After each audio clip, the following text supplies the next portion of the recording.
போன வாரம் மாதிரியே இந்த வாரமும் எந்த ஒரு ஏமாற்றமும் வந்துடக்கூடாது. ஏன்னா போன வாரம் நம்ம போய் ஏமாந்துட்டு தான் அப்படியே வந்துட்டோம் போன வேகத்திலேயே ரிட்டனு. இந்த வாரம் நம்ம போகிறோம். திருப்பூரில் நம்ம முறையாக நம்ம கிரிக்கெட் விளையாட போகிறோம் இங்கே. ஞாயித்துக்கிழமை அதுவுமா. சரி ஃபைனல் நம்ம வண்டி நம்ம பார்த்தாச்சு.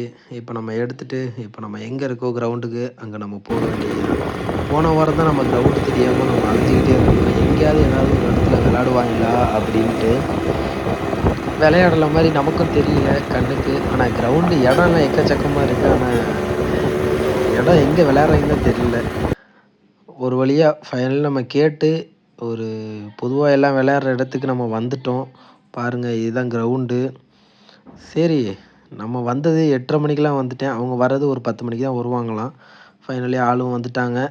இங்கேயும் இந்த பேட்டு தான் யூஸ் பண்ணுறாங்க. ஸ்கூப் பேட்டு தான். நம்ம ஊர் பசங்களும் நம்மளும் எல்லாமே எல்லாம் இந்த ஸ்கூப் பேட்டில் தான் இப்போ பிடிச்சிட்ருக்குது. பேட் நல்லா தான் இருக்குது. ஓரளவுக்கு வெயிட்டில் தான் இருக்குது.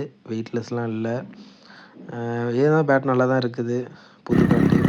சரி நம்ம அப்படியே நம்ம பிச்சை நம்ம கிராஸ் பண்ணி நம்மளோட வண்டியை பார்க்கிங் பண்ணிவிட்டு நம்ம அப்படியே நம்ம கிரவுண்டுக்கு போவோம். இந்த வந்துட்டுருக்காங்க எல்லாருமே. இந்த இப்போ தான் வராங்க எல்லாம் 10 மணிக்கு. நான் தான் கொஞ்சம் சீக்கிரம் வந்துட்டேன். ஃபைனலி ஒரு மேட்ச் விளாண்டாச்சு. எங்கள் டீம் இப்போ பேட்டிங் பிடிச்சிட்ருக்காங்க.